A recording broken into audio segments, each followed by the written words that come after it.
Hello दोस्तों।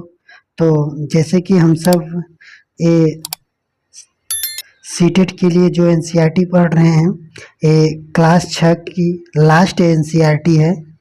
तो देखिए, जैसे कि हम सब ये लास्ट चैप्टर आधा ही पढ़े थे। यहाँ तक हम सब पढ़े थे इसको, यहाँ तक कि वो जो रामायण है या संस्कृत में लिखा गया है उसको कौन लिखे हैं, तो वाल्मीकि। यहाँ तक हम सब पढ़े थे और ये प्रश्न भी किए थे। और अब इसके बाद देखिए, इस पेज से हम सब स्टार्ट करेंगे। तो देखिए, आम लोग द्वारा कही जाने वाली कहानियाँ। आम लोग भी कहानियाँ कहते थे, कविताओं और गीतों की रचना करते थे, गाना गाना या गाते थे, नाचते थे और नाटकों को खेलते थे। इसमें से कुछ तो इस समय के आसपास जातक और पंचतंत्र की कहानियों के रूप में लिखकर सुरक्षित कर लिए गए। जातक कथाएं की रेगियों तथा अजंता के चित्रों में दर्शाई जाती हैं। अब जो भी होता था, कहानियाँ वगैरह कुछ भी होता था, तो जो अजंता की गुफा थे, उसी गुफा में कोई जो एकदम लोकप्रिय हो जाता था, प्रसिद्ध हो जाता था, तो उस कहानी या कृतियों को अजंता की गुफा में दर्शाए गए हैं। तो देखिए, तो इसी तरह एक ठो बंदर राजा की कहानी है। तो इस कहानी को ज़्यादा इसमें प्रश्न नहीं पूछता है, बस मान लीजिए सिर्फ समझने के लिए बताया गया है कि कोई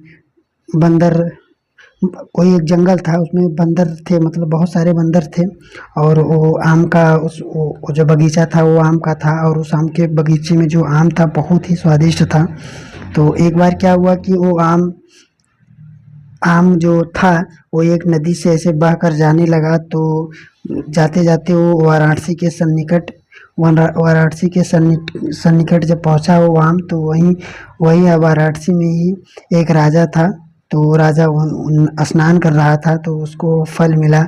वह उस फल को चखा और चखने के बाद उसको इतना अच्छा लगा कि वो बगीचा को ढूंढने के लिए अपने सरदारों को कहा, और सरदारों ने उसको ढूंढ निकाला। उसके बाद देखा कि वो उस वन था, उस पर सब वनों का राज चलता था। जो का वो बोलते हैं उसको, बंदर वगैरह थे, सभी सिर्फ बंदर वगैरह थे वहाँ पर।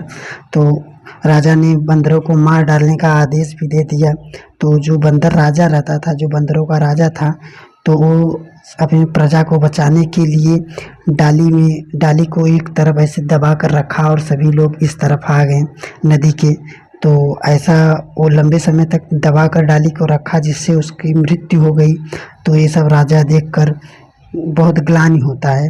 तो बस ऐसी कहानी है इसमें, या बस ऐसे जानने के लिए बता दिए, और ज़्यादा कुछ इसमें प्रश्न नहीं बनता है। आगे देखिए, विज्ञान की पुस्तकें। जिस समय गणितज्ञ तथा खगोल शास्त्री आर्यभट्ट ने संस्कृत में आर्यभट्टियम नामक पुस्तक लिखी, इसमें उन्होंने लिखा कि दिन और रात पृथ्वी की अपनी धुरी पर चक्कर काटने की वजह से होती है, जबकि लगातार की रोज सूर्य निकलता है और डूबता है। उन्होंने ग्रहण के माध्यम से या ग्रहण के बारे में भी वैज्ञानिक तर्क दिया। उन्होंने वृत्त की परिधि को मापने की विधि ढूंढ निकाली थी। तो याद रखना दोस्तों, यहाँ से प्रश्न पूछता है। पहला तो प्रश्न यही पूछता है कि आर्यभट्ट थे, उनका जो संस्कृत में रचना था वो रचना क्या नाम है, तो आर्यभट्टियम। और दूसरा ये है, पूछा जाता है कि वृत्त की परिधि मापन विधि कौन दिया था, तो ये आर्यभट्ट ही थे। आगे देखिए, जीरो का आविष्कार भी आर्यभट्ट को ही माना जाता है। तो आगे देखिए दोस्तों, इसमें यहाँ पर लिखा गया कि देखिए, यहाँ पर शून्य या जीरो का आविष्कारक आर्यभट्ट को ही माना जाता है।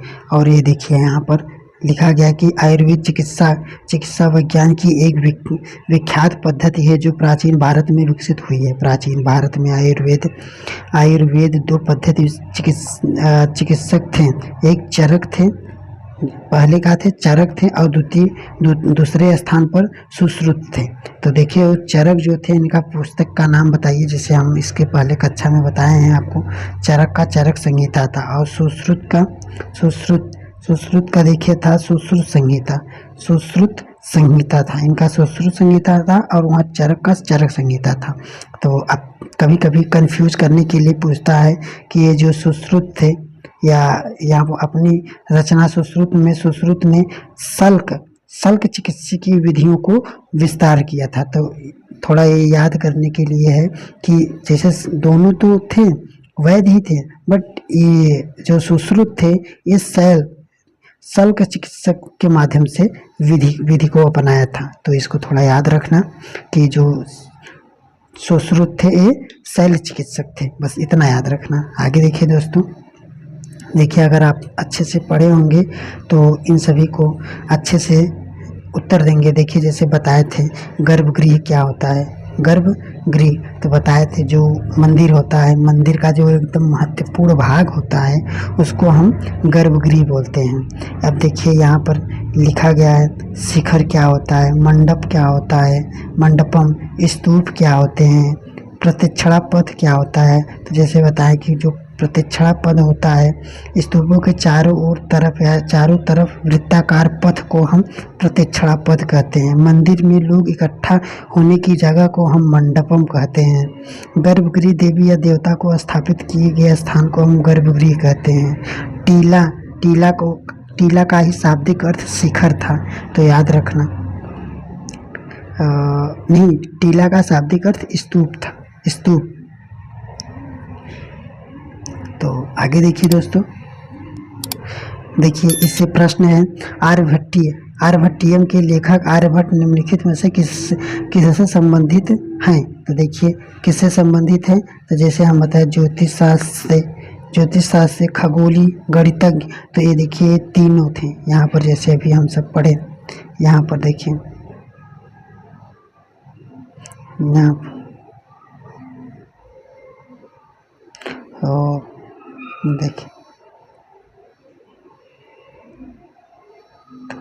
देखिए यहाँ पर जैसे बताए वो गणितज्ञ भी थे, खगोल शास्त्री भी थे, और गणितज्ञ और खगोल शास्त्री, और ग्रहण के बारे में वैज्ञानिक तर्क भी देते थे।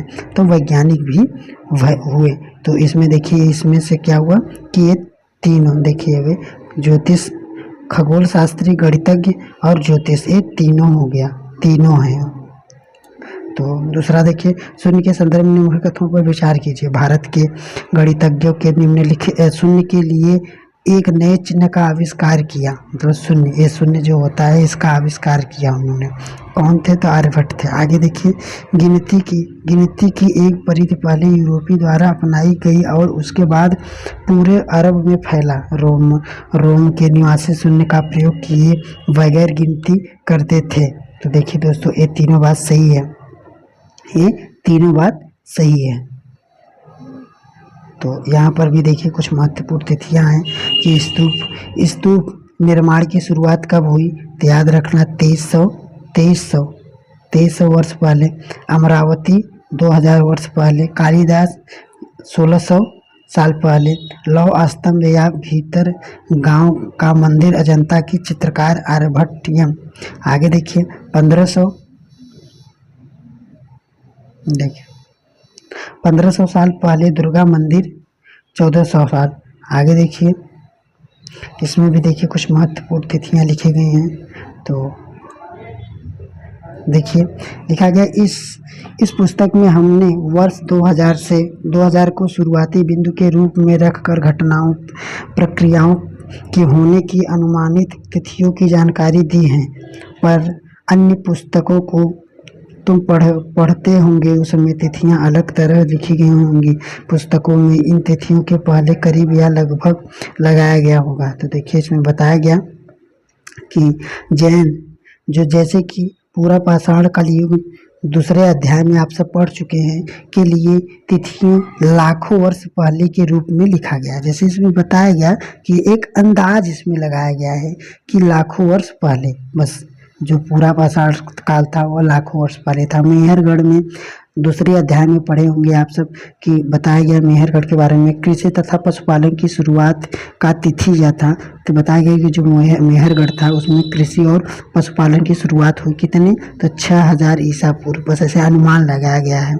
तो आगे देखिए, इसमें बताया गया हड़प्पा के नगरों का विकास 2700 से 1900 ईसा पूर्व के बीच, ऋग्वेद की रचना 1500 से 1000 ईसा पूर्व के बीच, महाजनपदों तथा गंगा के मैदानी इलाकों में नगरों का विकास, तो ये सब ऐसे अनुमान बस बताए गए हैं। तो आप सब ये देख लेना।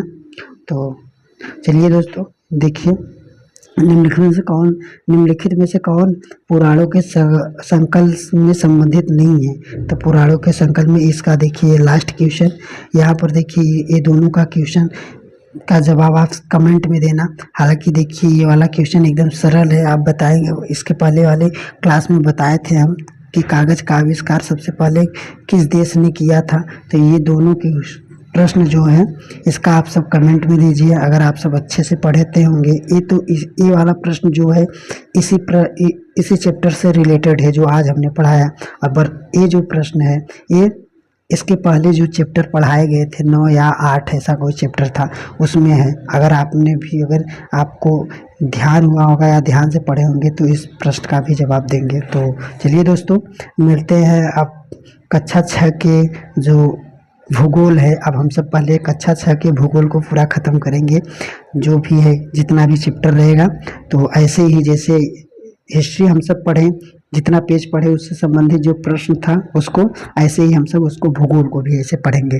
तो चलिए दोस्तों, और एकदम अच्छे से पढ़िए और वीडियो को शेयर करिए ताकि और सब जो साथी हैं उनका भी कुछ उद्धार हो जाए।